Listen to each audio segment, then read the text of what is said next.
¿Listo? Tú me dices. Adelante, doctora, ya están todos dentro. Ok, muchas gracias. Muy buenas noches a todos. Gracias por conectarse a la sesión del día de hoy. El día de hoy vamos a tener un tema muy interesante que es nistagmo. Vamos a tratar de abordarlo de una forma muy práctica. Ahorita el doctor Jorge Cárdenas nos va a dar la explicación. Además vamos a ver algunos casos clínicos. Nuestro ponente es el doctor Jorge Cárdenas, es neurooftalmólogo, egresado del Instituto Nacional de Neurología y Neurocirugía. Además hizo oculoplástica y es jefe de servicio ahorita de neurooftalmología en la Asociación para Evitar la Ceguera en México. Además de que es médico adscrito en el Centro Médico Naval y pues como lo están viendo también es miembro del NANOS, ¿no? Tenemos como invitados especiales a la doctora Anaí Montserrat Castro Guerra. Ella es neuróloga, especialista en enfermedades desmielinizantes y es médico adscrito a neurooftalmología en la Asociación para Evitar la Ceguera. Y la doctora Jennifer Anabel Montoya Silva también es oftalmóloga, ella es especialista en estrabismo y segmento anterior, médico adscrito en el Centro Médico Naval. Vamos a comenzar con la plática y al final vamos a tener algunas breves preguntas para ellos. Muchas gracias, doctor Jorge, por participar con nosotros. Si quiere comenzar. Claro, buenas noches. Primero que nada, muchas gracias por la invitación a este foro, doctora Jessica. Y también muchísimas gracias por la oportunidad de poder abordar este tema, que la verdad es muy interesante y creo que muchas veces es un tanto poco comprendido, pero me parece que la forma en la que vamos a abordar la presentación va a ser bastante interesante. Okay. También quiero agradecer mucho a nuestras invitadas, a la doctora Anaí Castro Guerra, a la doctora Jennifer Montoya, que son mis amigas y mis colegas con las que podemos contar esta noche con su valiosa participación. Entonces, primero que nada, quiero abordar un poco sobre cómo orienté esta sesión. Me gustaría hablar un poco más sobre la clínica del nistagmo. Creo que finalmente es lo más útil, es lo que más vamos a ver, lo que debería saber cualquier oftalmólogo, cualquier neurólogo de cómo abordar un nistagmo, porque finalmente es como vamos a encontrar a los pacientes. Entonces, no voy a ahondar tanto en la cuestión de neuroanatomía o en la fisiopatogenia del mismo, porque me parece que es mucho más útil tener bien comprendido esta parte de la clínica. Vamos a empezar a revisar la definición del nistagmo, sobre todo para poderlo diferenciar de otros movimientos oculares anormales que no son nistagmo. Posteriormente vamos a hablar sobre qué clasificación usar, cuál es la que yo recomiendo, sobre qué es lo que debemos buscar en un paciente con nistagmo y sobre todo qué es lo que debemos hacer o cómo se debe de abordar a estos pacientes. Finalmente les voy a compartir un algoritmo que me parece bastante útil para el abordaje del nistagmo y posteriormente ya entraremos a discusión de algunos casos clínicos a modo de mesa redonda con nuestras invitadas. Entonces, primero que nada, para entrar en contexto, la definición del nistagmo es un movimiento ocular involuntario, oscilatorio, rítmico y compuesto por fases lentas. Ahora, realmente con esta descripción tan descriptiva, podemos englobar y encasillar a los movimientos oculares anormales que sí son nistagmo y los que no lo son. Pero sí me gustaría ir definiendo cada uno de estos términos por separado. En primera instancia, entonces, tenemos que es un movimiento ocular involuntario. Sin embargo, el nistagmo no es el único movimiento ocular involuntario que existe. También podemos tener movimientos que se denominan discinesias sacádicas, el mal llamado nistagmo de retracción convergencia, porque como vamos a ver no es un nistagmo, la mioquimia de músculos oculares, los movimientos oculares que se presentan en estados de inconsciencia, algunos movimientos oculares que se pueden presentar en crisis epilépticas, distonías focales, que son los conocidos como crisis oculógiras, e incluso tics, que involucran movimientos oculares. Entonces, ¿cómo podemos definir y cómo podemos diferenciar de todos estos cuáles sí se trata de un nistagmo y cuáles no? Aquí entra el segundo término que vemos de la definición, que es el de oscilatorio. En general, las que son crisis epilépticas, la distonía focal, como pueden ser crisis oculógiras, o los tics, en general no son movimientos oscilatorios. De hecho, las distonías, las crisis oculógiras y las crisis epilépticas, lo más común es que exista una desviación tónica, es decir, que la mirada se encuentre desviada en cierta dirección. Entonces no va a ser un movimiento de va y ven. De entrada, con esto podemos descartar estos tres tipos de movimientos oculares anormales. Posteriormente tenemos que es un movimiento rítmico. Ajá. Con esto también podemos descartar estos dos, tanto la mioquimia del oblicuo superior, de la que aquí van a ver un pequeño video, como los movimientos oculares que se presentan en estados de inconsciencia, ya sea el bobbing, el dipping y sus variantes. Estos movimientos en general son intermitentes y no llevan un ritmo. Y finalmente, vamos a tener que estar compuesto por fases lentas.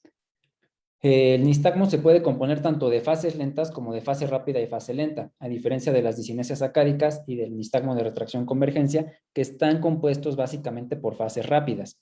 Entonces, con toda la definición podemos descartar y clasificar los movimientos que sí son nistagmo y los que no lo son.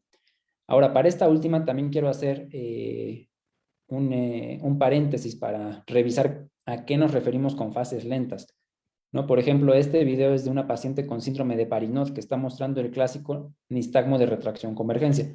Como les comentaba, esto en realidad no es un nistagmo porque no sigue la parte de que se compone de fases lentas. Ahora, para que esto quede un poco más claro, quiero hacer la comparación de qué es una fase lenta y qué es una fase rápida, porque realmente esta es una definición un tanto neurofisiológica. Con fases rápidas nos referimos a movimientos oculares sacádicos que tienen una velocidad de más de 500 o hasta de 500 grados por segundo. Pero esto obviamente no lo vamos a ver clínicamente. Entonces, algo que me parece muy útil es ver ejemplos de cómo se ve una fase lenta y de cómo se ven las fases rápidas. Entonces, el nistagmo puede estar compuesto tanto de fases lentas como de una fase rápida y una fase lenta. Sin embargo, si ven este video, uno de entrada podría llegar a pensar que esos son fases rápidas. Sin embargo, por los registros nistagmográficos y por la velocidad que se mide en ese tipo de oscilaciones, sabemos que eso se trata de fases lentas. Entonces, para que quede más claro qué es un ejemplo de fases rápidas, les comparto también este otro video. Sobre todo, fíjense cuando la paciente regresa a la posición primaria de la mirada. Y ahí vamos a ver que presenta una oscilación rítmica transitoria, pero muy rápida. De hecho, si lo comparan con el otro video, van a ver la diferencia. Entonces, esta forma de ejemplificar lo que son las fases rápidas y las fases lentas me parece que es lo más útil para realmente poder identificar cuando uno las ve en el consultorio. Entonces, ya comparándolas una al lado de la otra, sí queda claro que la primera que puse, el que está abajo a la derecha, pues realmente se mueve mucho más lento que la discinesia sacádica o que la intrusión sacádica que estamos viendo abajo a la izquierda. Ahora, antes de entrar a la clasificación como tal, vamos a estar mencionando varios términos que más adelante voy a ir describiendo. Pero sí, de entrada les quiero mencionar que en un nistagmo podemos describir tanto las fases, que se refiere a estos movimientos oscilatorios, a la característica que presenten, la intensidad del nistagmo, la posición de la mirada en la que se presenta, la dirección en la que se presenta, el plano de oscilación de los movimientos y la simetría, que también se denomina conjugación. Cuando hablamos de la clasificación del nistagmo, van a encontrar que hay múltiples clasificaciones, no es una sola, ¿no? Tenemos clasificación desde la edad de inicio, la forma de la onda, en la posición de la mirada en la que se presenta, una clasificación topográfica y una clasificación según la patogénesis del nistagmo. Ahora, estas clasificaciones, algo importante a saber es que no son excluyentes, sino que se trata de clasificaciones complementarias. Realmente las que son clínicas serían como las primeras tres, ¿no? Cuando vemos a un paciente de nistagmo no vamos a saber ni la topografía de la lesión ni su patogénesis. Entonces, para abordar de forma inicial al nistagmo, yo les recomiendo siempre empezar con las que son clínicas. Y de hecho, en este orden, desde la edad de inicio, ver la forma de la onda y la posición de la mirada en la que se presenta. En esto nos vamos a basar para ir desglosando el algoritmo que les voy a presentar más adelante. Entonces, hablando de la clasificación según la edad, podemos tener tanto nistagmos adquiridos como nistagmos congénitos, que actualmente ya se denominan también como nistagmos infantiles, porque realmente no están presentes desde que nace el niño. La principal característica que los va a diferenciar es mediante el interrogatorio. Generalmente, y por regla general, los nistagmos infantiles no van a presentar oscilopsia, mientras los nistagmos adquiridos sí la van a presentar. Después de eso tenemos la forma de la onda, que cuando son compuestos solamente por fases lentas, le denominamos un nistagmo pendular. Estas oscilaciones van a tener la misma velocidad para una dirección y para la otra. En cambio, el nistagmo en jerk, como se denomina en inglés, o en español se denomina en sacudida o en resorte, vamos a tener tanto una fase rápida como una fase lenta. Entonces, tomando el ejemplo de la animación, si lo volteamos a cómo se vería si fuera un ojo que tiene un movimiento horizontal, ahí vemos que hay una fase rápida, pensando que ese es un ojo derecho, hacia su derecha, hacia la derecha del paciente, y una fase lenta hacia la izquierda. Algo importante de este tipo de nistagmo es que se le va a dar el nombre según la dirección de la fase rápida. Entonces, en este ejemplo de la animación sería un nistagmo en sacudida que bate hacia la derecha. Y otra cosa importante es que en los nistagmos pendulares no se habla de que tengan fases ni de que tengan una dirección. Finalmente, la posición de la mirada. Esto se refiere a observar en qué posición se van a presentar los movimientos oculares, que pueden estar presentes en posición primaria, pero pueden estar presentes en posiciones secundarias o incluso en posiciones terciarias.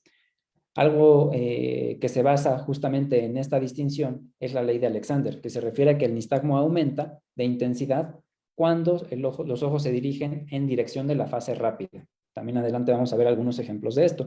Y cuando hablamos de que aumenta en intensidad, puede ser que aumente ya sea en amplitud, en frecuencia o en ambas. Ahora, la posición de la mirada y esto que definimos no es lo mismo que el plano de oscilación que vamos a ver más adelante. Finalmente tenemos la clasificación topográfica, ¿no? Que muchas veces, si esto se lee en la literatura, estas son las clasificaciones que más van a mencionar, la topográfica y la que es por patogénesis. Sin embargo, como les comentaba, si vemos a un paciente de inicio, no podemos empezar a abordar al paciente de esta forma. En cuanto a la topografía de la lesión, tenemos desde nistagmos fisiológicos, el nistagmo asociado a enfermedad del sistema visual, el nistagmo infantil, el asociado con enfermedades vestibulares y los tipos de nistagmos centrales, que también hay de varios subtipos según su patogénesis. Y finalmente, la clasificación patogénica, sí la quiero mencionar en este momento porque durante la presentación vamos a estar hablando de diferentes tipos de nistagmo. Entonces tenemos el nistagmo infantil, el vestibular, el que es por un mantenimiento defectuoso de la posición de la mirada, el pendular y otros que no se engloban en una clasificación específica. En cuanto al nistagmo infantil, vamos a tener el nistagmo infantil idiopático, antes conocido como nistagmo motor, el nistagmo por mal desarrollo fusional, el spasmus nutans, y el nistagmo asociado a patología de la vía visual, también antes denominado nistagmo sensorial. En cuanto a los vestibulares, podemos tener el subtipo periférico y los diferentes tipos de nistagmo central, que también vamos a ir viendo diferentes ejemplos de estos. Estos, si se dan cuenta, tienen una dirección, es decir, que de entrada, al decir que hay un nistagmo que bate hacia abajo, que bate hacia arriba, que es torsional, ya estamos entendiendo o sobreentendiendo que se trata de un nistagmo en sacudida o un nistagmo en jerk. En cuanto al nistagmo por mantenimiento defectuoso de la posición de la mirada, vamos a tener el evocado por la mirada y estos otros que son un tanto raros, pero el evocado por la mirada es de hecho el nistagmo más frecuente de todos los tipos de nistagmo. Y el nistagmo pendular, que puede ser tanto pendular adquirido sin otro nombre, el oculopalatino y la miorritmia oculomasticatoria, que son un tanto más raros. Y otros tipos de nistagmo como el nistagmo en sube y baja, el asociado a la oftalmoplegia internuclear y el que vimos de retracción convergencia, que como les comentaba en un inicio, no es un nistagmo real, no cumple con la definición. Ahora, ¿qué debemos buscar? Como en cualquier patología, como en cualquier síndrome neurológico, tenemos que buscar tanto síntomas como signos. Y el principal síntoma que va a presentar o que van a presentar los pacientes con nistagmo es la oscilopsia, que se refiere a la percepción de movimiento del entorno cuando realmente no ocurre. Esto se vería más o menos como está este video. Este video es como vería un paciente con alteración del reflejo vestíbulo ocular, quienes también presentan oscilopsia. La diferencia en los pacientes con nistagmo es que los pacientes van a presentar esta percepción de movimiento del entorno aún en ausencia de movimientos cefálicos o posturales. Lo van a presentar de forma espontánea. Otra cosa muy importante del interrogatorio es determinar si existen desencadenantes o agravantes de la oscilopsia y del nistagmo, principalmente posicionales, ya sea de la posición de la mirada, es decir, que se desencadene cuando el paciente ve en cierta dirección, de la convergencia o de movimientos cefálicos, cambios posturales que sean los que desencadenen este síntoma o el nistagmo. Como cualquier síntoma neurológico o signo neurológico, hay que interrogar sobre otros posibles acompañantes, que por la topografía de la lesión, los más frecuentes sería el vértigo, hipoacusia, tinnitus, ataxia, diplopia, paresia y pueden ser hipoestesia, etcétera, ¿no? Otra cosa muy importante que a veces se puede llegar a pasar por alto es interrogar el uso de medicamentos o tóxicos. De hecho, tenemos que interrogar cualquier uso de medicamento en estos pacientes porque, como vamos a ver más adelante, hay muchos que pueden desencadenar el nistagmo. Y finalmente los signos, que básicamente todo va a ser por inspección del paciente. Entonces vamos a describir detalladamente qué se le tiene que describir a un nistagmo. Esto va desde las fases que tiene el nistagmo, que como vimos pueden ser o pendular o en sacudida. Posteriormente la dirección que presenta, que esta como mencioné al principio, solamente se describe si es un nistagmo en sacudida o en jerk. Posteriormente, la posición de la mirada, si éste se encuentra presente en posición de la mirada o si solamente se presenta en cierta posición o si muestra cambios en alguna posición específica. Luego describimos la intensidad, que se refiere tanto a la amplitud como a la frecuencia del nistagmo. Y también hay que describir si hay cambio en alguna posición de la mirada, para saber si sigue o no la ley de Alexander. Otra cuestión es el plano de oscilación, que esto se puede describir como horizontal, vertical, torsional o de formas mixtas. Y finalmente la conjugación, que se refiere a la simetría del movimiento. Entonces podemos tener nistagmos completamente conjugados, que son simétricos, nistagmos desconjugados, que son asimétricos, nistagmos que son completamente monoculares, a los que se denomina disociados, o movimientos que sean disyuntivos, que eso se refiere a que los movimientos sean contrarios. Igualmente siempre hay que buscar movimientos asociados, ya no de los ojos, pero sí del párpado, del paladar, de la mandíbula, y como mencionaba antes, signos neurológicos asociados.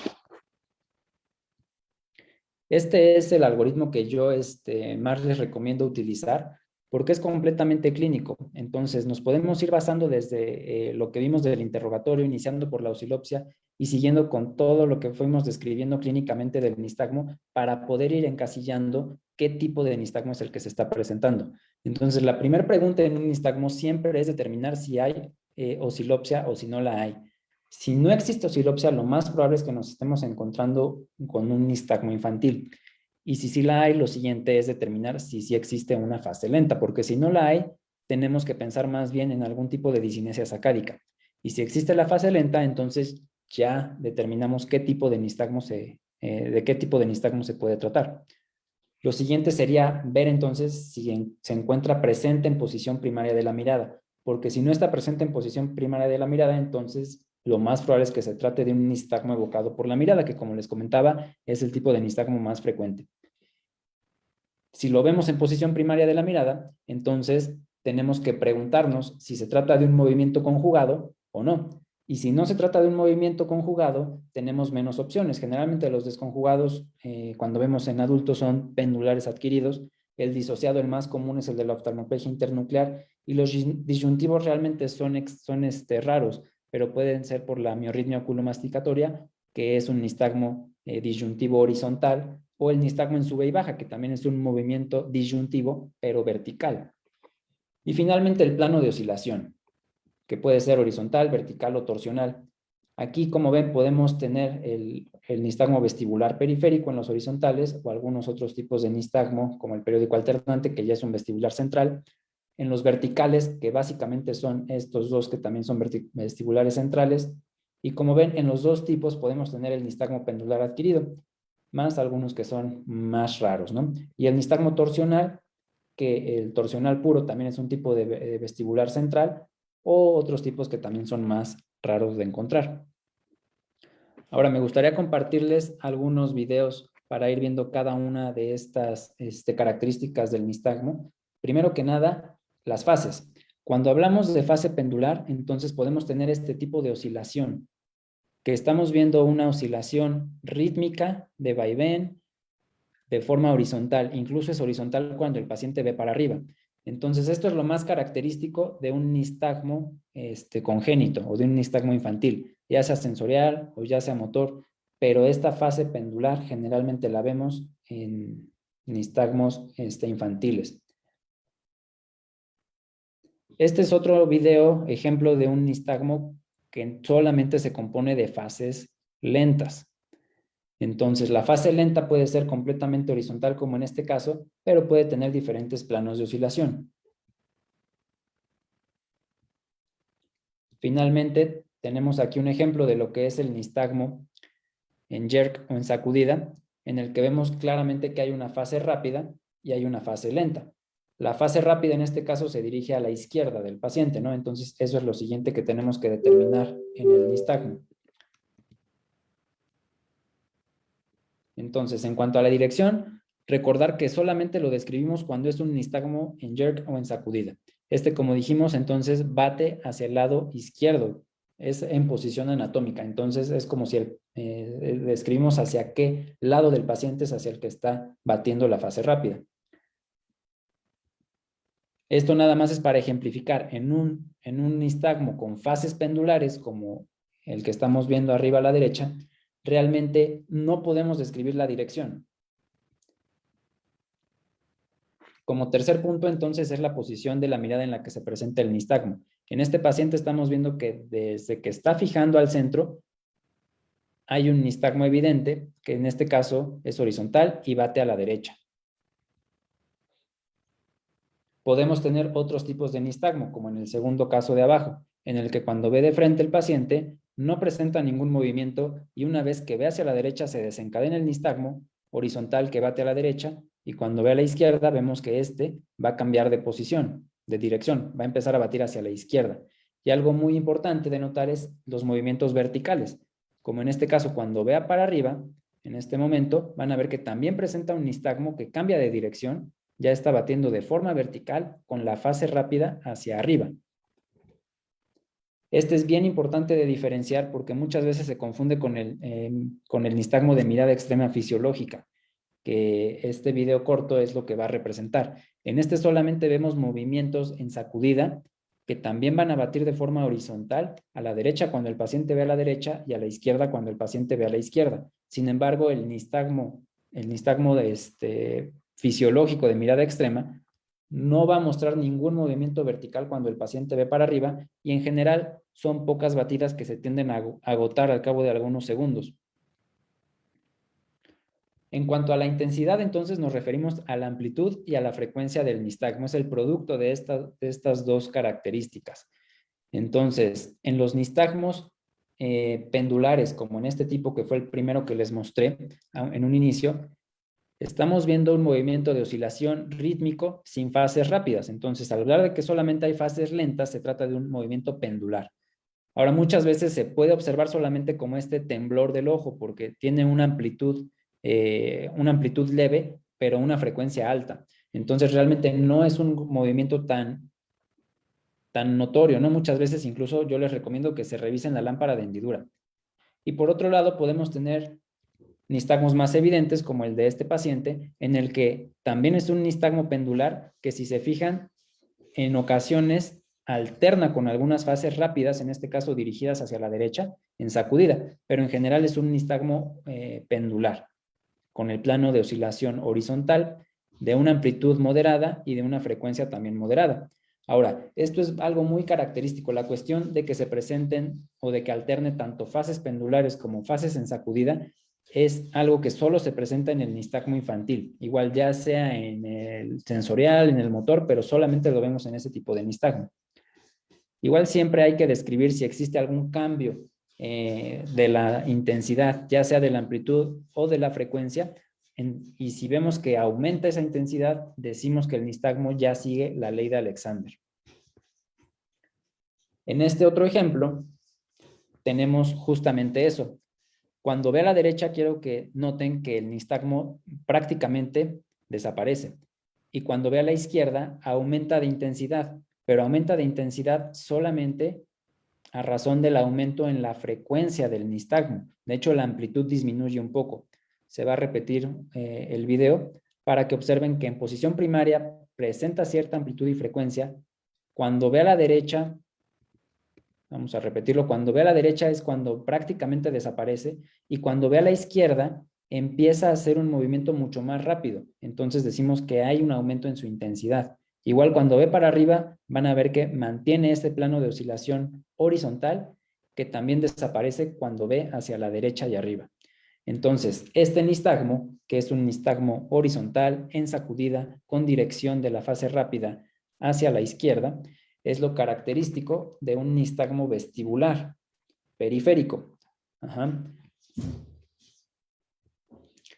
Ahora, el plano de oscilación, entonces, tenemos que puede ser horizontal, vertical, torsional o mixto. Esto creo que es como lo que es más fácil de identificar.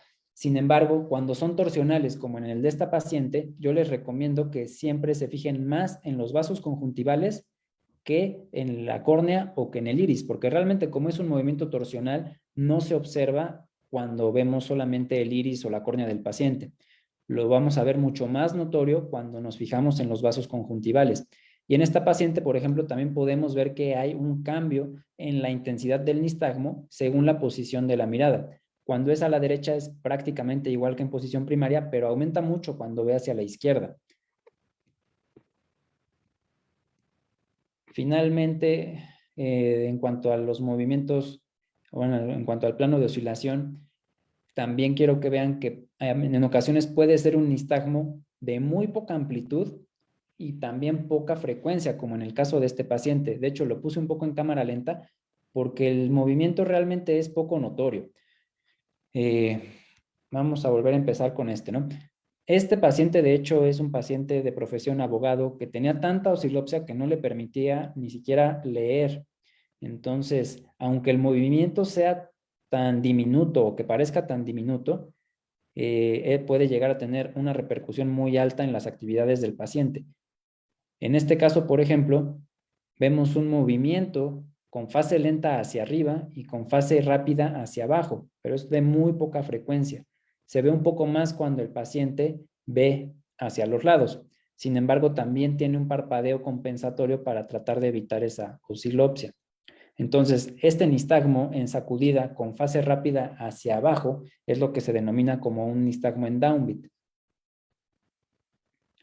Y finalmente acá en el plano de oscilación tenemos el ejemplo de un nistagmo torsional. Igual aquí también siempre les recomiendo que lo revisen en la lámpara de hendidura, ¿no? Sobre todo estos movimientos que son tan finos, de tan poca amplitud. Hay que revisarlo siempre en la lámpara de hendidura para determinar también el plano de oscilación y poderlo realizar. Hay un último video aquí en cuanto al nistagmo pendular, que como vimos, este es de otro paciente, pero también vemos un nistagmo solamente compuesto de fases lentas, entonces es pendular. Muchas veces cuando es pendular no se puede determinar también el plano de oscilación, entonces es a lo que se le denomina como mixto, porque si se fijan tiene cierto movimiento horizontal, pero también presenta cierto movimiento vertical, entonces a eso se le conoce como mixto. Y en cuanto a la conjugación o a la simetría, podemos tener nistagmos que son no conjugados, desconjugados o asimétricos, es lo mismo en términos generales. Este paciente quiero que se fijen en el ojo derecho y en el ojo izquierdo. El ojo derecho presenta cierto temblor, cierta oscilación que es muy poco visible, mientras que el ojo izquierdo no la presenta. Cuando nos acercamos más, vemos que sí se ve un poco más este tipo de nistagmo pendular, que en el ojo izquierdo no se presenta. Igual este paciente tenía una oscilopsia tan severa que el ojo derecho alcanzaba una visión cerca de 20/400 y es debido a ese tipo de nistagmo. En cuanto a los disociados, el más frecuente entonces es el de la oftalmoplegia internuclear, que en este caso, como saben, es un nistagmo que se presenta solamente en la abducción del ojo contralateral a la topografía de donde se encuentra la lesión de la oftalmoplegia internuclear. Igual es un nistagmo que muchas veces bate solamente algunas veces y se puede llegar a agotar.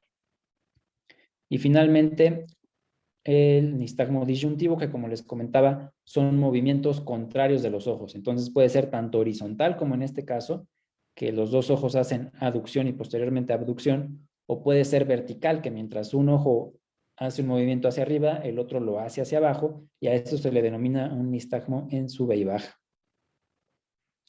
Y lo que comentaba, ¿no? Sobre también siempre investigar si hay movimientos oscilatorios también del párpado, del paladar, de la mandíbula, que ya nos van a hablar de nistagmos muy específicos. Ahora, ya para pasar a la siguiente parte de la sesión, vamos a ver qué es lo que se debe de realizar cuando tenemos un nistagmo adquirido o cuando tenemos un nistagmo infantil. En el caso de un nistagmo adquirido, De entrada, siempre hay que pensar en pedir neuroimagen.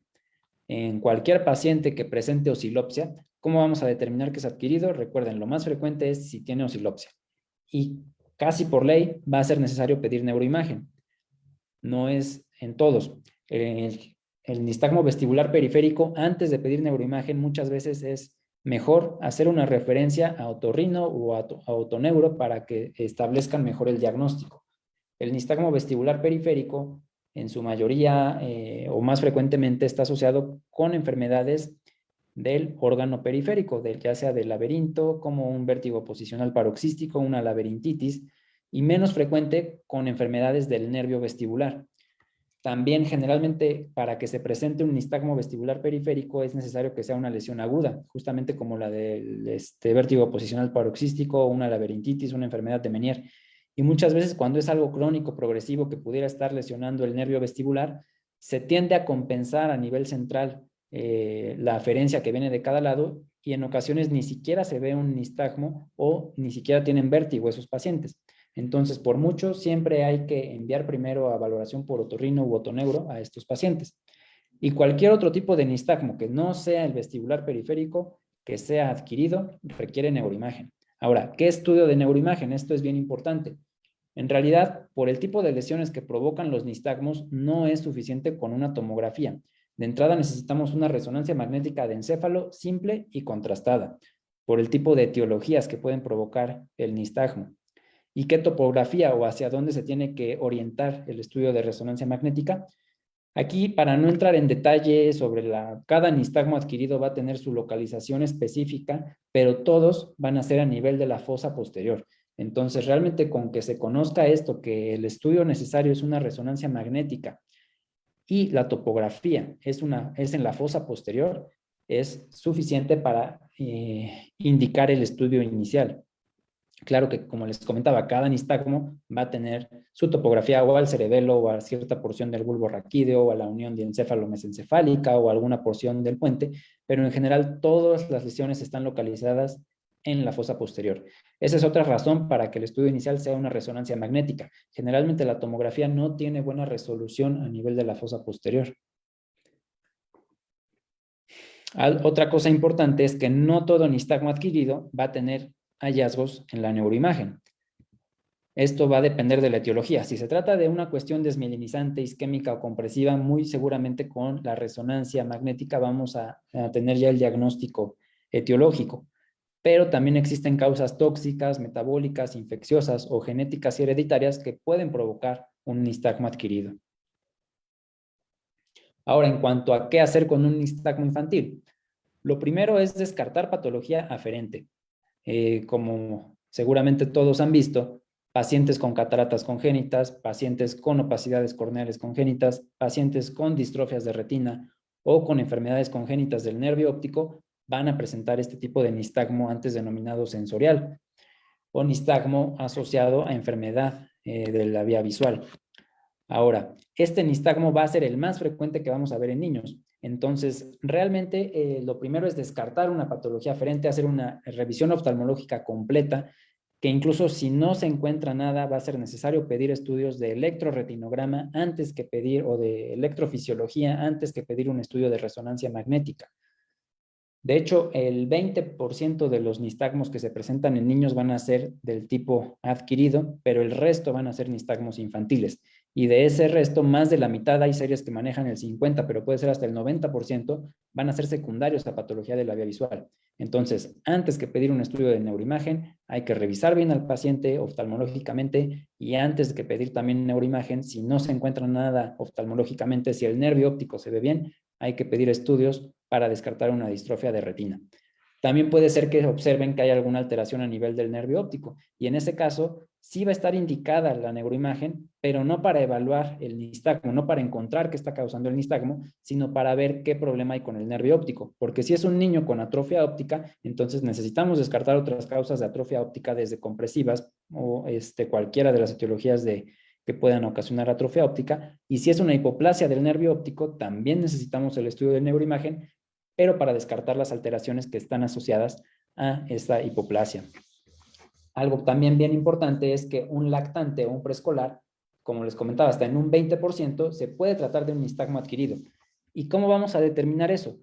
Básicamente es conociendo el patrón esperado para el nistagmo infantil. Y si es cualquiera otro, se sale de las características que son del nistagmo infantil, si es cualquiera de los otros que vimos que pueden tener oscilaciones verticales, que pueden ser disyuntivos, que pueden ser disociados, que pueden ser torsionales, todo eso ya nos habla de que más bien se estamos viendo un nistagmo adquirido en un niño.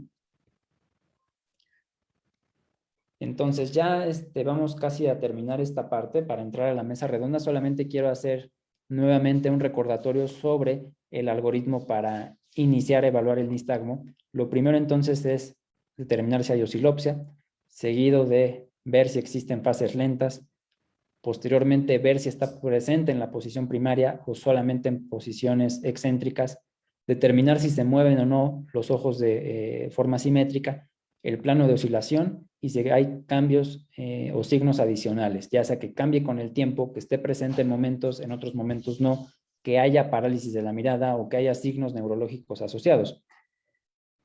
Y el mismo algoritmo que vimos hace un rato. Ahora solamente quiero conectar esto con las topografías del nistagmo. Un nistagmo fisiológico pues, no va a estar dentro de esta clasificación. Cuando hablamos de un nistagmo secundario de enfermedad visual, entonces nos estamos refiriendo prácticamente a este tipo de nistagmo infantil. El nistagmo infantil idiopático o nistagmo motor también entra a esta clasificación. Y el resto básicamente son nistagmos centrales, ¿no? Hay que ubicar en dónde está el nistagmo asociado a vestibulopatías, que básicamente es un nistagmo presente en posición primaria de la mirada, simétrico, con plano de oscilación horizontal y que no cambia de dirección y que sigue la ley de Alexander. Entonces, realmente conociendo cómo se presentan los nistagmos infantiles, cómo se presenta el nistagmo vestibular periférico, al menos podemos determinar que cualquiera que se salga dentro de esas características va a ser un nistagmo de origen central, ¿no? Y ya si definimos todas las demás partes del algoritmo, podemos encasillarlo bastante bien dentro de estas categorías. Ahora, para continuar con nuestra mesa redonda, vamos a pedir la participación de nuestras invitadas, de la doctora Anaí Castro y de la doctora Jennifer Montoya. La mesa redonda va a ser, vamos a revisar algunos casos, básicamente con el video, ¿no? Para ver de qué tipo de nistagmo se puede tratar y qué abordajes hay que darle a estos pacientes. Vamos a ver primero los videos y ahorita vemos algunas preguntas. Entonces tenemos este nistagmo en una niña que está presente en posición primaria de la mirada y que posteriormente cambia tanto de fases como de dirección cuando ve hacia los lados.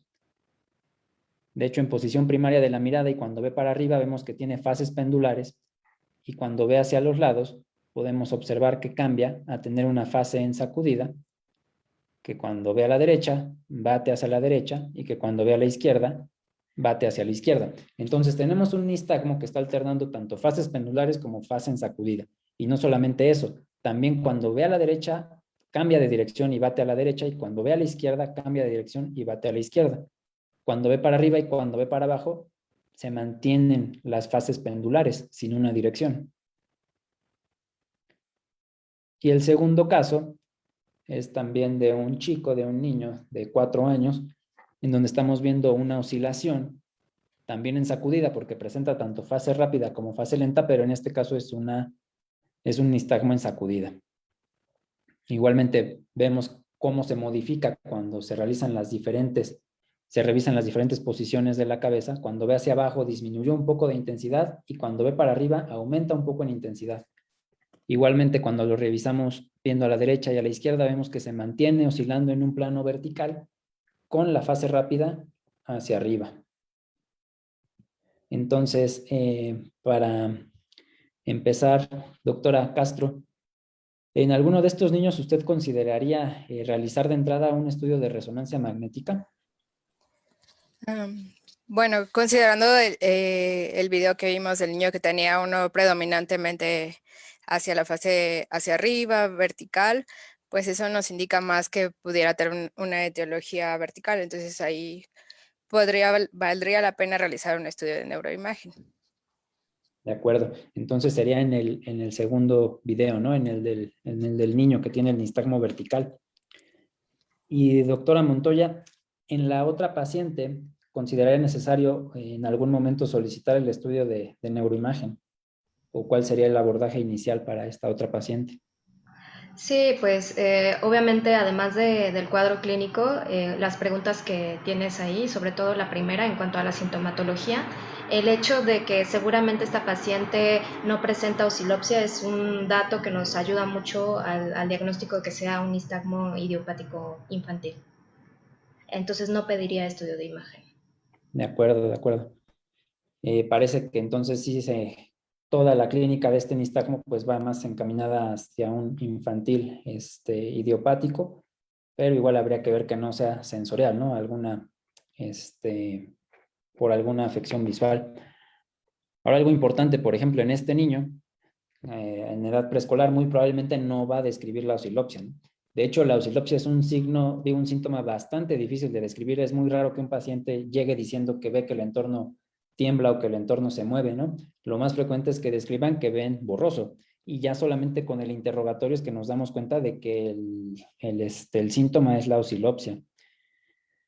Doctora Castro, ¿consideraría algún estudio inicial, aparte de la resonancia magnética en este paciente, o qué topografía o qué etiología pensaría en el niño con el nistagmo vertical?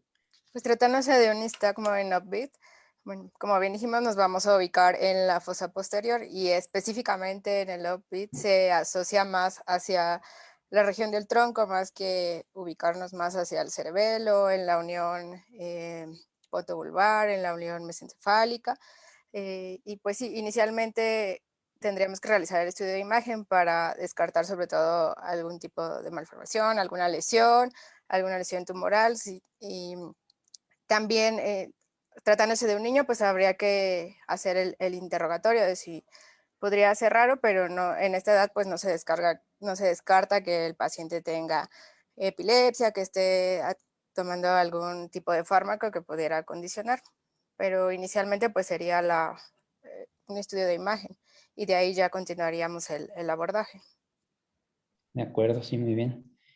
Y doctora Montoya, para la chica del nistagmo infantil, ¿consideraría algún otro estudio a realizar que no sea la resonancia magnética? Por ejemplo, si es un paciente que llega de primera vez, aunque le comente la familiar que siempre ha tenido ese movimiento. Bueno, está descrito en la literatura, por ejemplo, el videonistagmografía, la videonistagmografía que normalmente utilizan los audiólogos o los otoneurólogos, sobre todo si se quiere descartar patología vestibular, etcétera. Pero en cuanto a nosotros como estrabólogos, a veces nos ayuda para poder caracterizar bien algunas características, bueno, valga la redundancia, de amplitud, frecuencia, etcétera, del nistagmo, sobre todo en ciertas direcciones de la mirada, como por ejemplo en esta paciente que en posición primaria tiene un nistagmo pendular y en las lateroversiones tiene ya un nistagmo en resorte, eso lo puede caracterizar. La verdad es que nosotros en el Centro Mexicano de Estrabismo somos más clínicos y también como neurooftalmólogos y como neurólogos en general somos más clínicos. Es difícil que utilicemos ese tipo de pruebas adicionales. Con la clínica basta y por eso también es muy importante todo lo que dio de la semiología para complementar el diagnóstico. Otra cosa que se puede hacer y que es importante como valoración oftalmológica es sentarlos, como bien lo dijo, en la lámpara de hendidura, para ver más o menos en qué dirección está el movimiento ocular.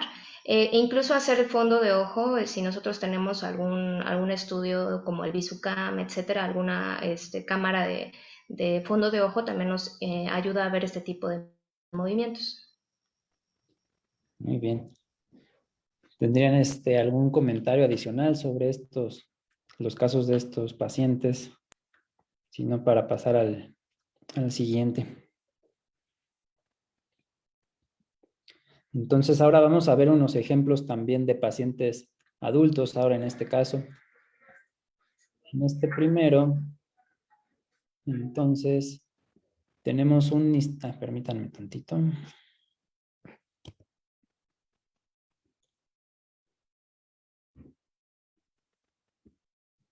Bueno, creo que se va a escuchar, pero... Es un nistagmo que, como vemos, está presente en posición primaria de la mirada.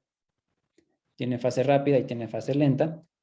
Lo voy a poner de nuevo. Y vemos que la dirección es hacia la derecha. Del mismo modo, tenemos este otro paciente que tiene mucho más rápido y mucho más evidente el nistagmo, también en este caso con fase rápida hacia la izquierda, que de hecho es el que pusimos hace un rato en la presentación. Cuando ve hacia la derecha va desapareciendo y cuando ve a la izquierda aumenta de intensidad. Incluso vemos que cuando ve hacia arriba, a ver, lo voy a poner de nuevo, también tiene una oscilación horizontal que aumenta en amplitud y sobre todo en frecuencia cuando ve a la izquierda y disminuye cuando ve a la derecha. Entonces sigue la ley de Alexander. Entonces estos nistagmos pues realmente se ven bastante parecidos. Algo importante vamos a ver en el paciente primero, en el de arriba, en el paciente mayor. Después de unos minutos de estar grabando la oscilación, observamos esto. Inicialmente va disminuyendo de amplitud, de frecuencia, parece que se va agotando. Igual después de 1 minuto a 2 minutos, ahora observamos que está batiendo, pero en dirección contraria. Entonces, otra cosa importante del nistagmo, ahí ya cambia de dirección. Sigue siendo en oscilación horizontal, en sacudida, pero ahora ya empieza a batir hacia la izquierda del paciente. Entonces, otra cosa importante del nistagmo es que también hay que evaluarlo durante un tiempo que se recomienda mínimo de 2 minutos, ¿sí? Para ver si existe este tipo de cambio ya sea en las fases o ya sea en la dirección o en el plano de oscilación o inclusive en la conjugación del nistagmo. Doctora Montoya, en alguno de estos pacientes, ¿usted consideraría que se pudiera tratar de un nistagmo infantil? Igual que en los casos previos, aunque sean pacientes adultos, es importante la primera pregunta que tienes ahí, que es si el paciente presenta oscilopsia. Por las características de los dos pacientes, y sobre todo del primero que cambia la fase rápida dependiendo de la dirección de la versión, seguramente los pacientes puede tratarse de algo adquirido y no entraría dentro del diagnóstico de un nistagmo infantil idiopático. Sí, de acuerdo. Entonces estos, y más viendo así como dijimos que los dos presentan oscilopsia, pues no sería lo primero, ¿verdad? Y doctora Castro, ¿en alguno de estos pacientes consideraría realizar de entrada la resonancia magnética? Sí, en el primer paciente que presenta el nistagmo alternante, pues la etiología va a ser principalmente, pues como ya mencionábamos, hay que ubicarnos en la fosa posterior a nivel del cerebelo, igualmente descartar alteraciones en la unión cráneo-cervical. Entonces, en ese paciente, por la edad, por el tipo de nistagmo, pues de entrada sí valdría la pena y es necesario realizar la resonancia magnética en primera para descartar pues que sea eh, una malformación, alguna alteración estructural o algún tipo de otra enfermedad. Y bueno, ya igual, pues nos apoyaríamos de la historia clínica, de una exploración neurológica que nos diera igual complementos para pensar en otra etiología, pero si solo tuviéramos pues así puramente la alteración del nistagmo, pues pensaría más en una alteración de la unión cráneo-cervical, podría ser una de las causas. Y en la otra paciente, pues como bien mencionaste pues que sigue la ley de Alexander, se va hacia algo vestibular, que en lo vestibular principalmente pues va a ser una afección periférica, no necesariamente, pero pues casi siempre va a ser hacia algo periférico y ahí sería pues de instancia, primero sería preguntarle por algunas otras alteraciones, por ejemplo, que tenga tinnitus o generalmente estos pacientes antes del nistagmo pues podrían quejarse más de vértigo y ahí de acuerdo a los hallazgos que encontráramos, pues ya sería ver si es algo neurológico, algo más periférico o que le corresponde más hacia otoneuro. Claro, muy bien. De acuerdo, estos son como casos característicos que queríamos compartir con ustedes, sobre todo porque es muy parecido el tipo de nistagmo, ¿no? Entonces, lo que más nos orienta a que es central es ese cambio de la dirección de la fase rápida. Y bueno, finalmente para cerrar la mesa redonda vamos a hacer algunas preguntas adicionales, sobre todo esta para la doctora Castro. Si los estudios de neuroimagen son normales, ¿qué otras pruebas podrían recomendarse o ser necesarias para determinar la etiología del nistagmo? Bueno, pues primeramente, como siempre se nos ha dicho, antes de pedir un estudio de neuroimagen, pues hay que pensar en qué queremos buscar o hacia dónde vamos a buscar y saber las limitantes de cada estudio. Cada estudio que tengamos, pues además de estar esperando algo, debemos saber las limitaciones. No porque el estudio de neuroimagen pues no nos identifique una lesión, quiere decir que pues que no hay una lesión. Puede ser que sea una lesión puramente funcional, que para ello se requeriría una resonancia magnética funcional, que ahí igual habría que valorar qué tanto nos va a cambiar el pronóstico. eh, y qué tratamiento le podríamos beneficiar o se podría beneficiar el paciente que estamos esperando. También no descartar las alteraciones congénitas, aunque sean adultos, las ataxias. Entonces, primeramente, darle el peso correspondiente a la resonancia magnética, si tenemos la posibilidad de hacer resonancias magnéticas funcionales. Y pues ya dependiendo del contexto de cada paciente, a lo mejor está asociado a una neuroinfección, a una encefalitis autoinmune o de otro tipo. Pero sí, pues a conocer las limitantes y dependiendo ahí sí tendremos que ser pues individualizar mucho cada caso. A lo mejor es algo isquémico que no vamos a ver la lesión por ser una lesión muy pequeña. Entonces ahí para saber el siguiente abordaje, pues sería, yo creo que sí, caso muy particular, pero a grosso modo, pues sería la principal recomendación, saber la limitante del estudio e individualizar. Claro, muy bien. Muchas gracias. Y doctora Montoya, solo para tener esta duda aclarada, ¿cuándo estaría indicado tratar o intentar dar tratamiento a un nistagmo congénito? Bueno, sobre todo hablando del nistagmo idiopático infantil, existen tres indicaciones. Uno sería aumentar el tiempo de fovealización. Recordemos que con estos movimientos nistágmicos el paciente pierde capacidad visual, entonces, sobre todo cuando estamos en los primeros años de vida, si nosotros queremos mejorar la capacidad del paciente, aumentando el tiempo de fovealización, obviamente esto disminuyendo la amplitud y la frecuencia del nistagmo, es una indicación. La otra es si asociado al nistagmo congénito tienen estrabismo, también es una indicación. Y la otra sería si el paciente con nistagmo congénito tiene posición compensadora de la cabeza, es decir, si en alguna posición o versión tiene el bloqueo del nistagmo, también. Hay ciertos tipos de nistagmos congénitos, por ejemplo, que bloquean en convergencia. Son un poco más difíciles de tratar, ya sea médica o quirúrgicamente, pero también en algunos autores pueden referir que se pueden tratar ese tipo de nistagmos, ya sea con tratamiento quirúrgico o prismático. De acuerdo, muchas gracias. Esta para la doctora Anaí. ¿Alguna experiencia que tenga de tratamiento médico para individuos con nistagmo? Pues se habla de muchos medicamentos y generalmente como pues a manera de broma cuando está descrito tantos medicamentos y se utiliza tanto, pues es que ninguno ha demostrado una eficacia pues, por encima de los demás, ¿no? Pues se habla de usar gabapentina, puedes usar baclofeno, memantina y recientemente un fármaco que pues se ha liberado también para nistagmo, que es la 4-aminopiridina, que es el famoso fampiridina, que se utiliza para esclerosis múltiple, para mejorar la espasticidad, la marcha, pero en realidad pues son tratamientos caros. Este último pues es caro y la memantina tampoco es tan barata y la verdad es que lo que se ha demostrado que funcione pues no es tanto.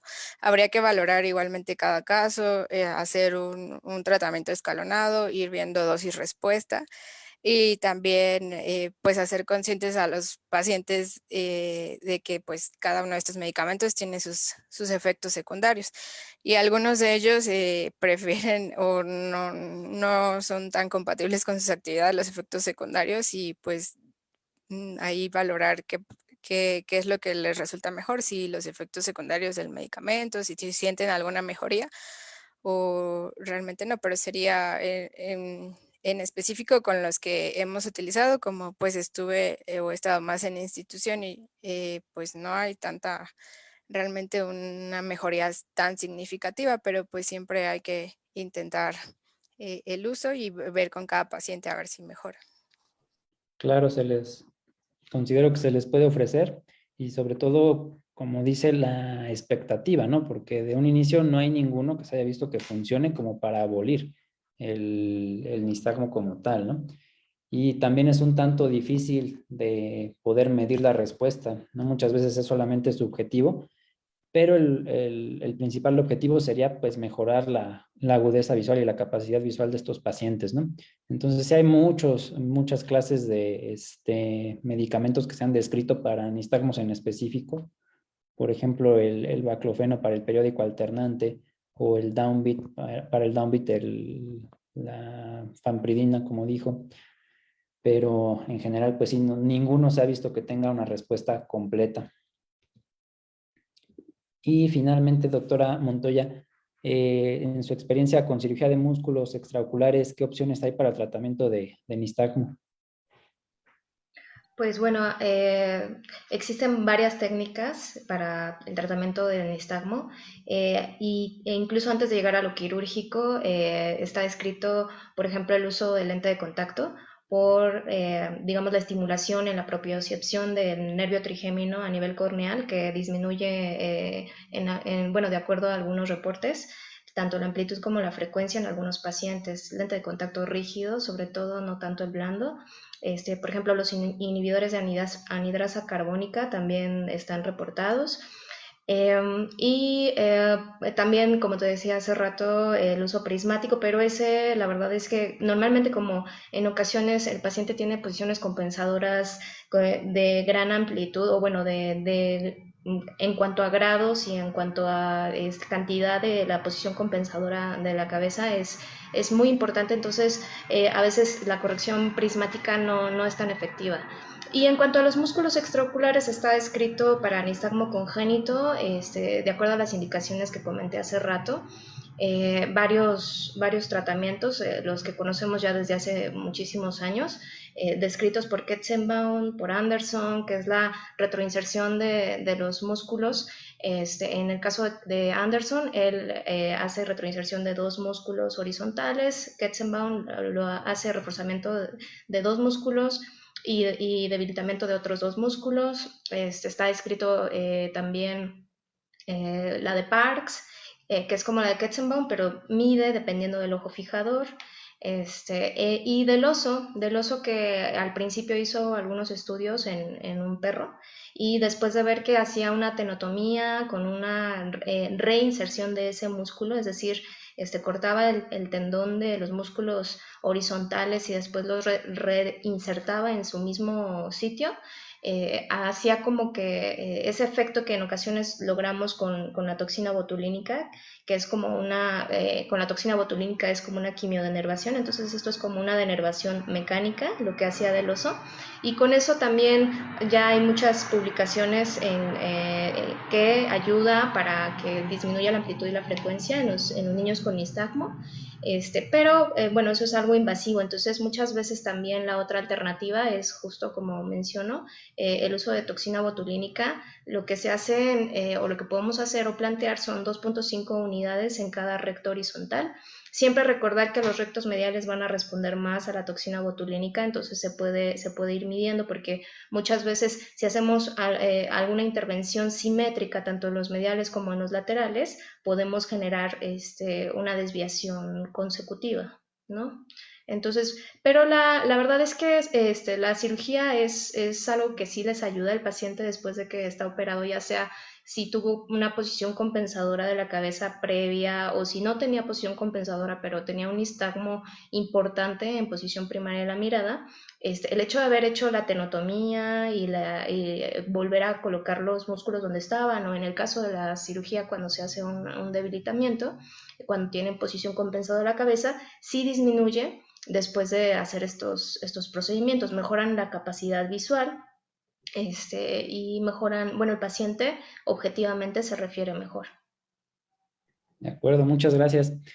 Sí, algo importante también de eso es que pues son tanto el tratamiento quirúrgico como con toxina, son opciones para el nistagmo infantil, ¿no? Para los nistagmos centrales, pues realmente no es algo que se utilice para todos los demás o todos los demás nistagmos adquiridos. Muy bien. Bueno, pues muchísimas gracias por la participación. Estas son las preguntas que teníamos preparadas para la mesa redonda. En un momento más pasamos a la parte de preguntas por el auditorio. Y finalmente, nada más para concluir la sesión, les quiero dar como estos puntos, ¿no? Que es muy importante tener claros los conceptos básicos para poder describir clínicamente el nistagmo, porque en base a eso es en lo que, con base en eso es en lo que nos podemos guiar para determinar el tipo de nistagmo que estamos viendo. Finalmente, como se dan cuenta, todo es por reconocimiento de patrón. Entonces, es muy importante ver videos, ver diferentes tipos de nistagmo para realmente poderlos identificar. Y realmente después de ver cómo son cada tipo de nistagmo, pues ya es fácil o mucho más sencillo encasillarlos en el tipo o en la categoría que es. Otra cosa muy importante es siempre determinar si hay fases rápidas y si hay fases lentas. Ya no lo tomamos para fines de la presentación por el tiempo, pero recuerden que también las discinesias acádicas son tipos de movimientos oculares anormales que también tienen sus etiologías diferentes, su forma de presentación y también la forma de abordar a los pacientes que va a ser diferente a la del nistagmo.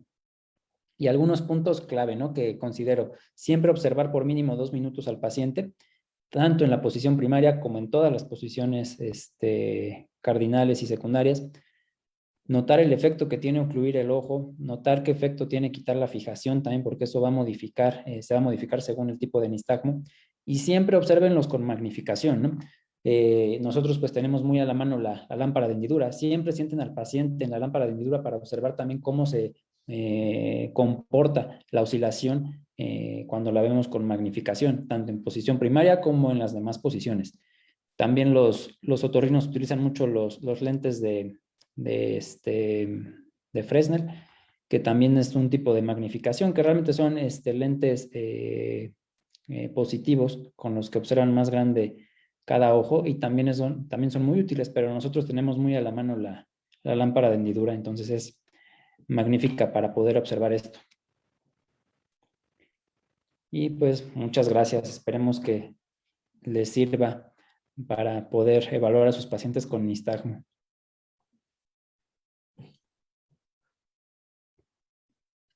Muchas gracias, doctor Jorge.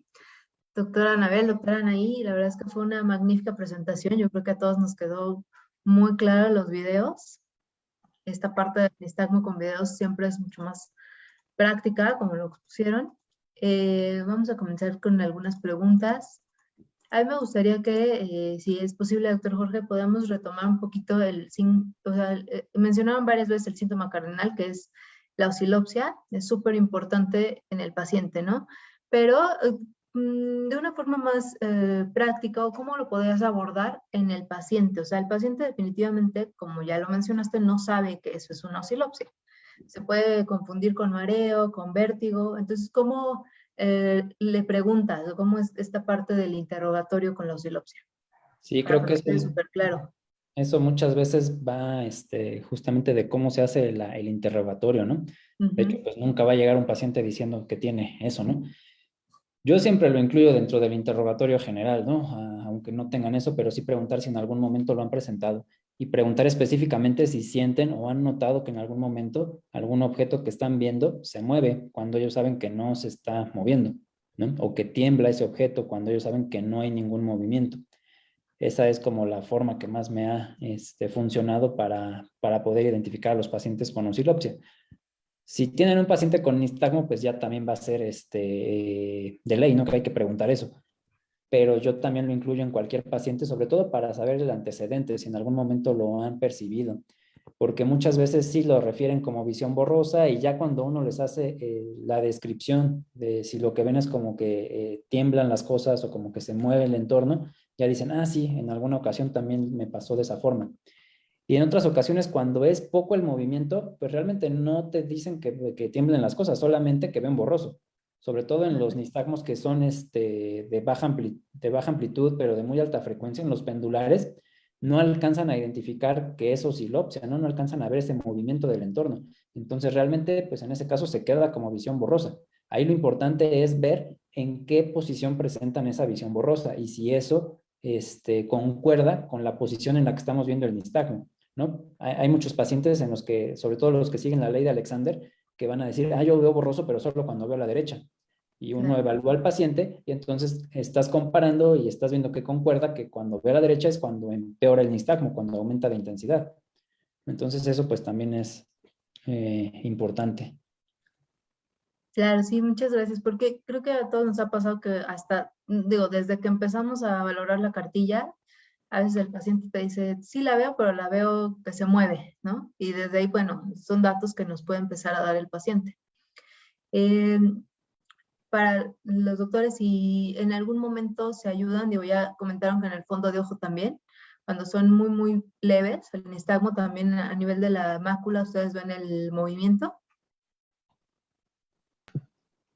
Sí, también, de hecho es algo de lo que está descrito, ¿no? Que a veces cuando el movimiento es muy pequeño, hay que observar o el fondo de ojo, ya sea el nervio óptico, la mácula, y también vamos a determinar este movimiento de vaivén, no nada más para el nistagmo, también para las intrusiones sacádicas, para las oscilaciones sacádicas, también es una forma de determinarlo, y también para poder determinar la etiología, ¿no? Los movimientos, los nistagmos vestibulares sabemos que van a aumentar en intensidad cuando se quita la fijación. Entonces es una forma también de saber, ¿no? Pues a lo mejor estamos viendo el nistagmo que no es tan intenso, no es tan evidente, pero cuando lo vemos en la lámpara de hendidura, cuando estamos viendo el fondo de ojo, es un nistagmo que aumenta en intensidad. Entonces también nos puede hablar de que es un nistagmo que empeora con la fijación, cuando se quita la fijación. Ok, perfecto. Para la doctora Montoya, nos están preguntando aquí con respecto a lo que puso, bueno, a lo que nos explicó de la toxina botulínica. La doctora Isabel nos pregunta si, ¿en cuánto tiempo tiene efecto la toxina y si este tratamiento se debe estar repitiendo y cada qué tiempo?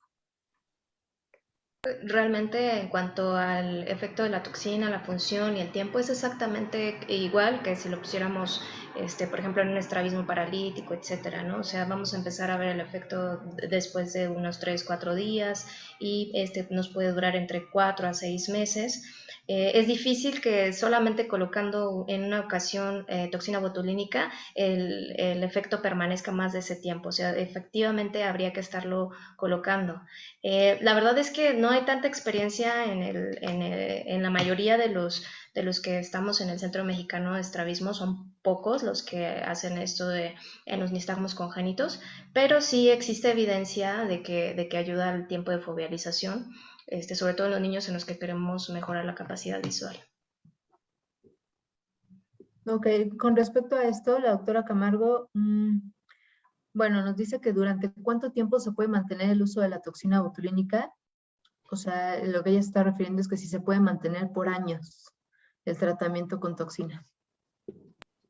Pues no es recomendable porque finalmente también hay que reconocer los efectos adversos y que al final también habría que estarle solicitando estudios generales a los pacientes, lo que es la valoración preanestésica y el riesgo anestésico en general en estos niños. Entonces ahí lo que hay que hacer es estar valorando riesgo-beneficio. Si vemos que el nistagmo es un nistagmo que a lo mejor no le afecta tanto al tiempo de fovealización, pues no deberíamos de someter a estos riesgos a estos niños. Ok, muchas gracias, doctora. Para la doctora Castro, nos pregunta aquí el doctor Ignacio Morales, ¿qué tan frecuente es el nistagmo en la epilepsia y en pacientes con tratamiento con fenitoína? Pues ahí va a depender de las dosis que se estén utilizando. Si ya es una dosis considerable de fenitoína, pues sí puede llegar a presentarse. Pero la verdad es que igual ya es uno de los medicamentos un poco más viejos, entonces ya igual por los efectos secundarios, pues ya no es, o al menos tan utilizado, pero sí puede llegar a presentarse, pero todo va a depender de las dosis. Y también respondiendo a eso del nistagmo epiléptico, En general, lo que se describe más que un nistagmo como tal es una desviación tónica de la mirada. Entonces, Ok. generalmente pueden mantener una desviación, y sí está descrito el nistagmo ictal, pero ese generalmente es después de que mantuvieron una posición tónica de la mirada. Entonces hay una desviación y que después sí puede mostrar un nistagmo posterior a ello, pero lo más frecuente es que sea una desviación tónica cuando se trata de una crisis epiléptica. O no sé si ahí quiere agregar algo más también la doctora Castro. Sí, exacto, como bien comentas, pues no es como que vamos a ver un nistagmo y vamos a pensar que es una crisis epiléptica, sino es como parte de la semiología que vamos a encontrar. Vamos a encontrar la fase tónica y ya después pues podemos ver el nistagmo, pero no algo así como puramente. No. Ok, muchas gracias. Aquí nos pregunta la doctora Antonina de la Mora, ¿cuáles serían los efectos adversos de la toxina con un uso prolongado, o sea, por varios años?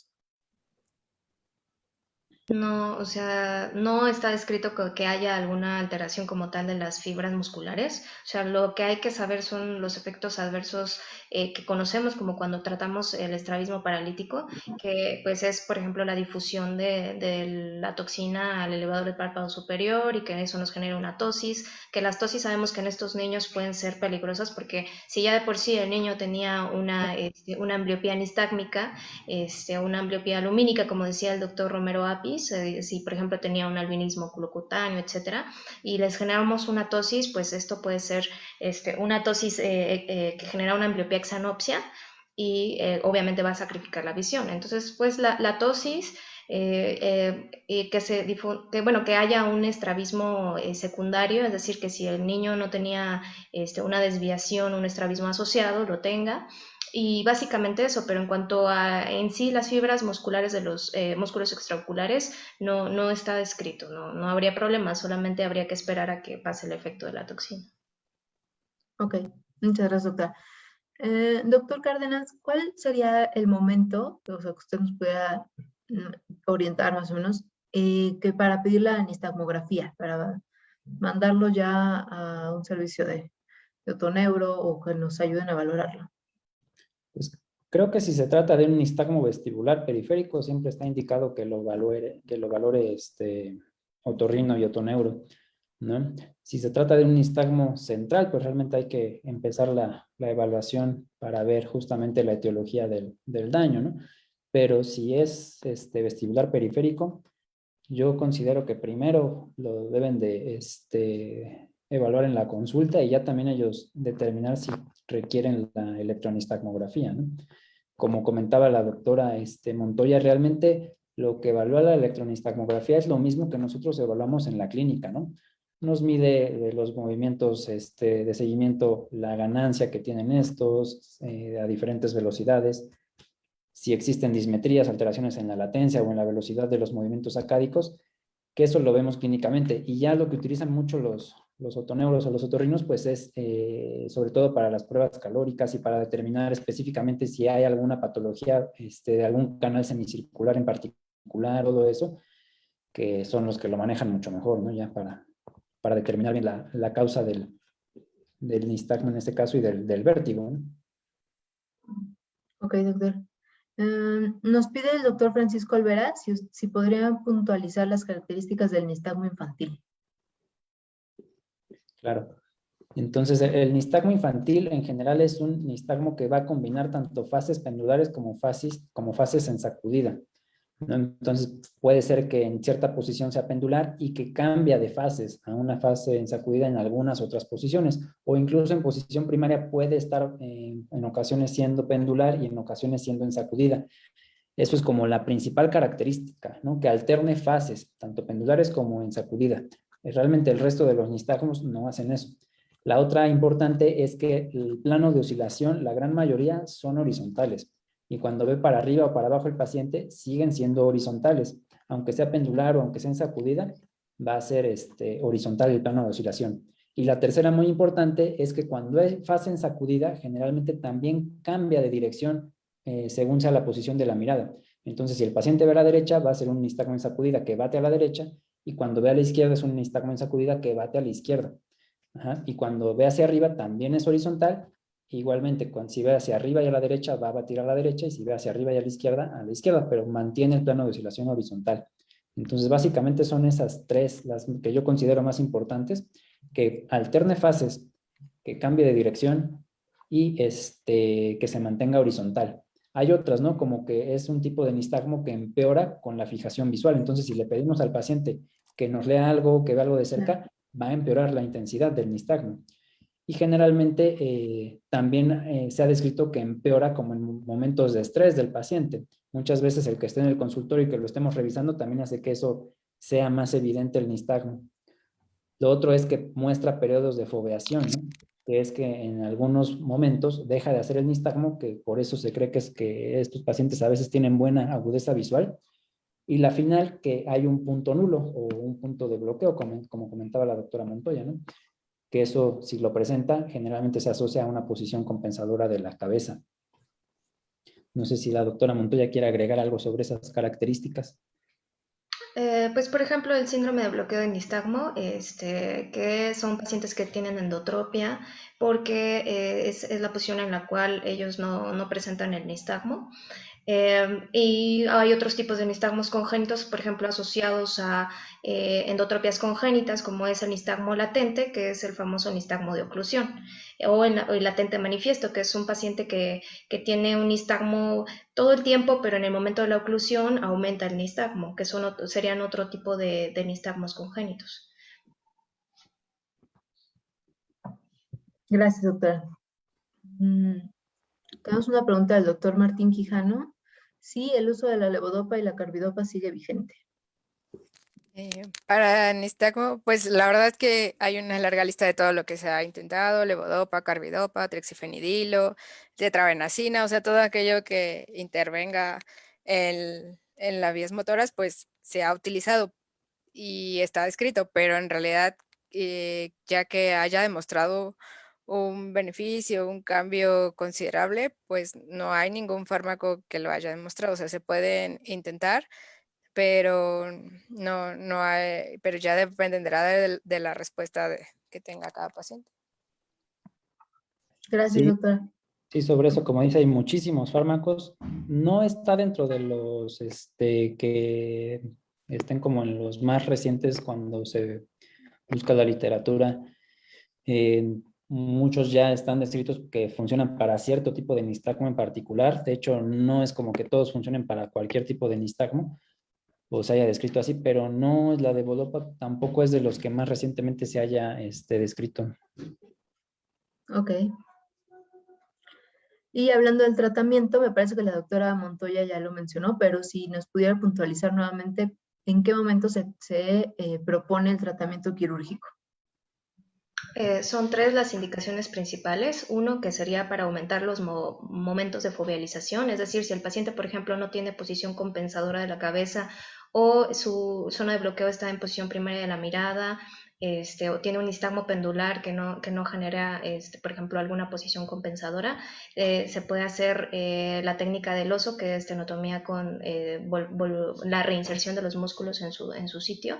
O, por ejemplo, hay una técnica que se llama, bueno, que escribió Vieti Bagolini también, que es una retroinserción retroecuatorial de los músculos horizontales, también en estos pacientes que no tienen posición compensadora de cabeza. Y eso es para aumentar los momentos de fovealización. La otra indicación sería así, asociado al nistagmo, hay un estrabismo. Y la otra indicación sería, pues lo que decía yo, la posición compensadora de la cabeza. Gracias, doctora, muy puntual su respuesta. Y bueno, ya por último, nos pregunta el doctor Martín Quijano si solicitan apoyo a la subespecialidad de visión baja. Hay algunos tipos de tratamiento con los que sí nos pueden apoyar. También están descritos, como decía también la doctora Montoya, el uso de prismas o tratamientos ópticos, que en algunos casos también se describe que puede mejorar el nistagmo, ¿no? Sobre todo en los congénitos, el utilizar ciertos prismas para acomodar el punto nulo o inducir convergencia. E inclusive en nistagmo, por ejemplo, también vestibulares centrales, como en el downbeat o en el upbeat, se ha descrito que el modificar la posición de la mirada con el prisma también pudiera ayudar a disminuir la amplitud del nistagmo. pasa casi lo mismo que con los medicamentos, ¿no? Que realmente no hay algo que vaya a abolir por completo el nistagmo. Ahí, sobre eso, quería hacer otro comentario, ¿no? Porque igual siempre queremos buscar el tratamiento, ¿no? Cómo le podemos ayudar al paciente a disminuir la oscilación y todo. Pero algo muy importante con el nistagmo es que antes de pensar en tratamiento tenemos que determinar la etiología, ¿no? Entonces, también antes de irnos a buscar cómo podemos ayudarle al paciente, lo más importante en un inicio es determinar si es algo central, si es algo vestibular periférico, referirlo con quien sea necesario, porque ese nistagmo es manifestación de una enfermedad, ¿no? Que pueden ir desde las que mencionó la doctora Castro hace rato, y es un rango bastante amplio de lo que nos puede provocar un nistagmo adquirido. Así es, doctor. Me parece que ese es un excelente comentario porque sí, creo que nos debe de quedar justamente esa enseñanza el día de hoy. Lo primero es buscar qué es lo que le está pasando al paciente, no tanto como solucionarle el problema, ¿no? Es algo muy importante eso, hacer un estudio completo del paciente. Me parece que ya no hay más preguntas. Tienen en el chat, pues igual muchos comentarios de que les gustó mucho la plática. Los 3 ponentes los felicitan, de que estuvieron muy ilustrativos todos los videos. La mesa redonda fue muy buena, gracias a eso creo que muchos de nosotros sacamos algunas dudas. Bueno, entonces, pues agradecerle sí, ya continúan con los mismos comentarios de excelente plática. Pues le agradezco mucho al doctor Cárdenas por esta excelente plática. Vamos a retomar un poco del tratamiento, eso último que estamos hablando en nuestra próxima sesión del siguiente viernes, también en la rehabilitación de los pacientes neurológicos. Y pues si no hay nada más, sí siguen agradeciendo y siguen felicitándolos por el chat, por compartir sus conocimientos. Doctor Cárdenas, muchas gracias. Gracias por haber invitado a las doctoras, a la doctora Montoya y a la doctora Castro. Gracias por haber participado con nosotros en esta sesión. Esperamos verlas pronto y pues creo que por hoy sería todo. Nos vamos a ver el día lunes. El día lunes vamos a estar igual a las 8 de la noche con el doctor Julio Cortés, que nos va a hablar sobre tosis. Para que por favor se conecten. Ustedes obviamente están muy invitados. Muchas gracias. Gracias. Muchas gracias por participar. Buenas noches a todos. Gracias, buenas noches.